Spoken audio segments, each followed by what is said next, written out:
안녕하세요. 서울대학교 책임연구원 이승훈입니다.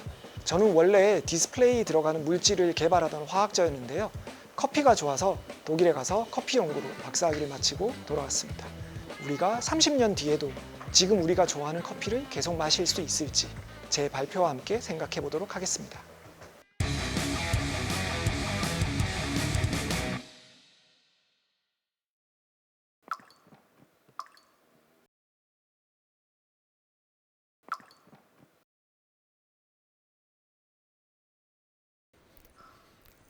안녕하세요. 서울대학교 책임연구원 이승훈입니다.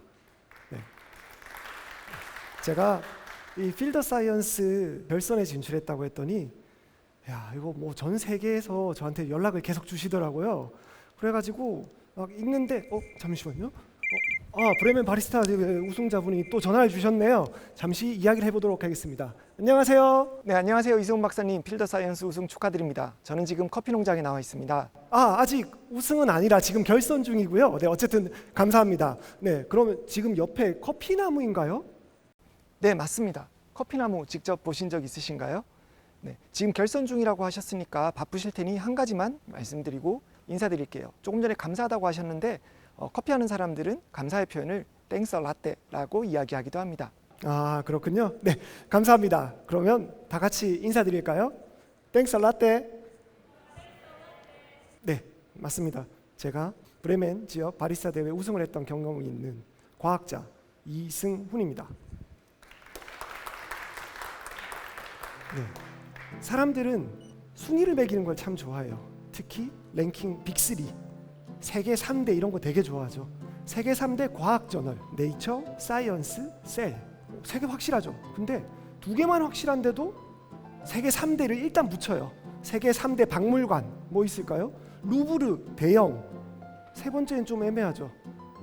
그렇죠. 심지어는 하나밖에 없는데도 세계 3대를 붙입니다.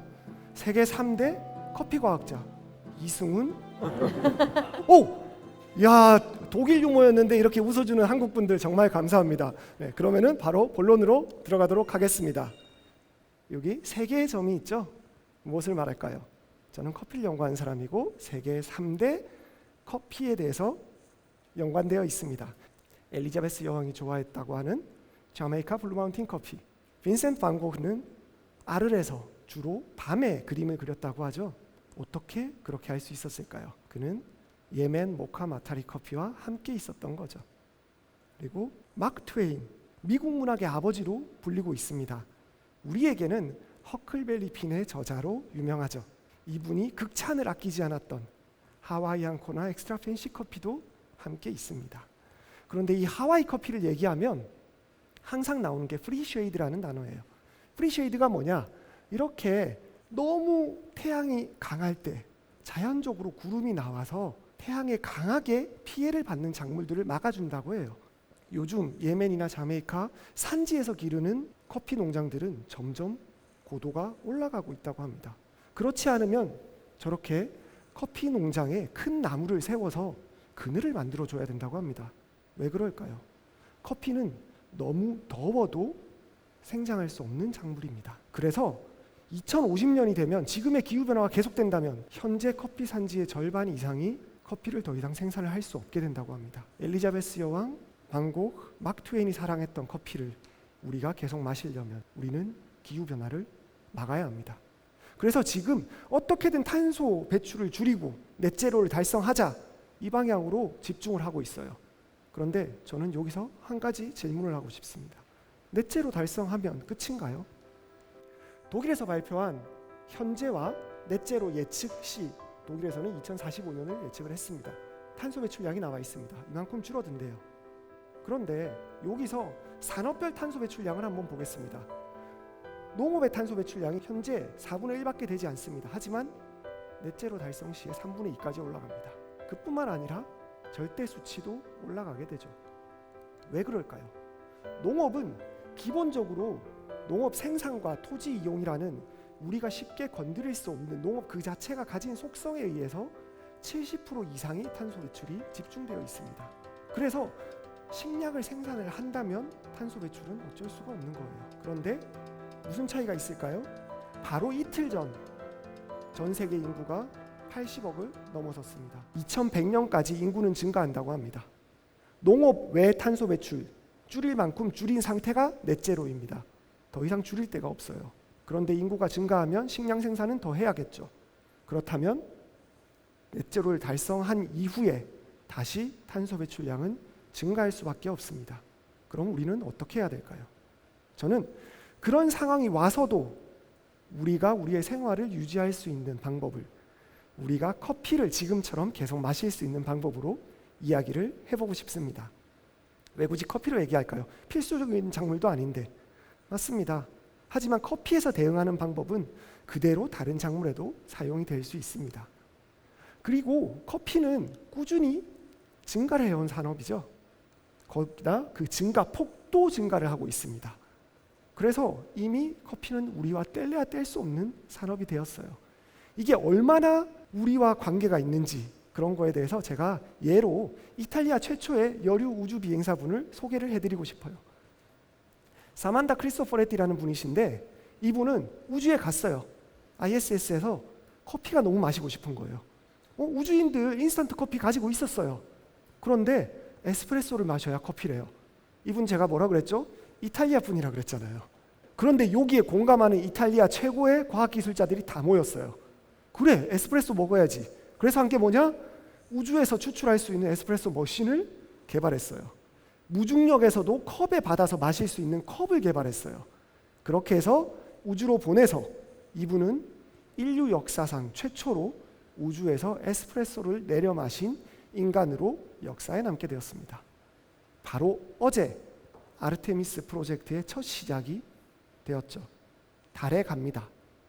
그리고 화성에도 간다고 하죠. 만약 거기서 우리가 커피를 재배할 수 있다면 지구에서의 기후변화는 충분히 대응이 가능합니다. 그것을 가능하게 해주는 것이 스마트팜입니다. 스마트팜에 대해서는 우리나라도 꾸준히 연구 투자를 늘려가고 있습니다. 그런데 스마트팜과 커피는 어떻게 연결이 될까요? 자, 커피는 위도 25도까지만 자랄 수 있다고 알려져 있습니다. 그래서 커피가 재배되는 지역을 커피 벨트라고 이야기를 하고 있습니다. 우리나라는 어디 있죠? 북위 37, 다 아시죠? 네, 37도 부근에 있죠. 그래서 우리나라는 커피가 재배되지 않습니다.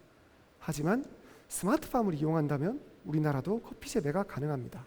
20여 년 전 제주도를 시작으로 이제는 산지에서도 커피 농장이라고 할 수 있을 만한 규모, 연간 10톤의 커피를 생산하는 농장이 우리나라에도 들어섰습니다. 바로 전남 화순에 있고요. 아까 보셨던 그 바리스타 분이 계셨던 그 농장, 그리고 지금 여러분들이 가지고 계시는 50ml 앰플 속의 커피, 그것이 바로 우리나라에서 생산된 커피입니다. 여러분들께서는 원하시는 취향대로 즐겨주시면 될 것 같습니다. 이 농장에서는 스마트팜으로 이용하기 때문에 기후를 인공적으로 조절을 해요. 그렇게 해서 어떻게 하느냐? 지금 이미 현재 일반적인 커피 산지의 단위 면적당 커피 생산량의 3배를 생산을 해내고 있습니다. 이제는 이디오피아나 콜롬비아에서 이곳에 기후조절 데이터를 요청을 하고 있어요. 그런데 이런 얘기를 하면 사람들이 걱정을 하죠. 너무 에너지 많이 써가지고 하는 거 아니냐. 자, 아까 보셨던 농업 내 탄소 배출량 분포입니다. 농업에 들어가는 에너지 사용 15% 정도가 되죠. 스마트팜을 통해서 제거할 수 있는 에너지도 있어요. 운송비. 왜? 지역 내 생산이 가능해지니까. 하지만 그 운송은 5%도 채 되지 않습니다. 결국 에너지 사용이 훨씬 더 영향력이 큰 거예요. 그래서 스마트팜은 기후변화에 악영향을 줄 수 있습니다. 그런데 제가 말하고자 하는 건 넷제로 이후였죠. 아까 이미 우리나라 커피는 단위 면적당 생산량의 3배를 달성을 해냈습니다. 그 말은 토지 이용과 농업 생산에 들어가는 우리가 농업에서 근본적이라고 생각을 했던, 그래서 건드릴 수 없을 거라고 생각을 했던 부분을 우리는 스마트팜을 통해서 건드려 줄 수가 있습니다.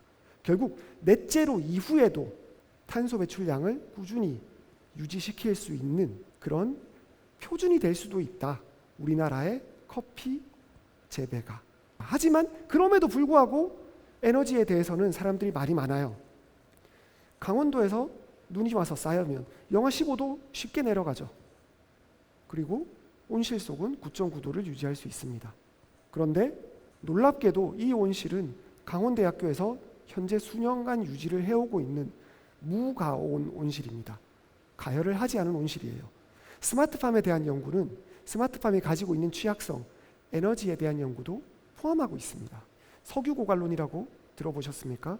1950년대부터 20-30년 뒤면 석유는 고갈될 거야 라고 이야기를 했어요. 지금은 어떨까요? 역시 30년 뒤면 석유가 고갈된다고 이야기를 합니다. 과학은 사용 가능한 석유 매장량을 오히려 지속적으로 증가시키고 있습니다. 넷째로 이후에는 인구 증가로 기후변화를 막을 수 없어. 스마트팜은 기후변화를 앞당겨 사실일 수 있습니다. 현재 과학으로는요. 그래서 과학의 발달이 이것을 해결할 수 있습니다. 지금 필더 사이언스에서 저를 포함한 모든 참가자들이 대중과 과학으로 소통하려는 이유가 바로 여기 있습니다. 미국에서 Next Generation Science Standards를 만들었습니다. NGSS라고 하죠. 한국과학장애재단에서 이를 바탕으로 미래세대 과학교육 표준을 만들었습니다. 이 두 가지가 공통적으로 이야기하는 것은 바로 Science for All 그리고 No One Left Behind입니다. 우리 모두가 과학에 관심을 가지고 미래를 바라볼 때 30년 후에 우리는 지금 걱정하는 기후변화를 극복하고 맛있는 커피와 함께 현재의 생활을 유지하고 있을 거라고 생각합니다. 아까 바리스타 분께서 커피하는 사람들의 감사 인사 소개시켜 드렸죠? 네, 땡스 라 라떼. 네, 경청해 주셔서 감사합니다.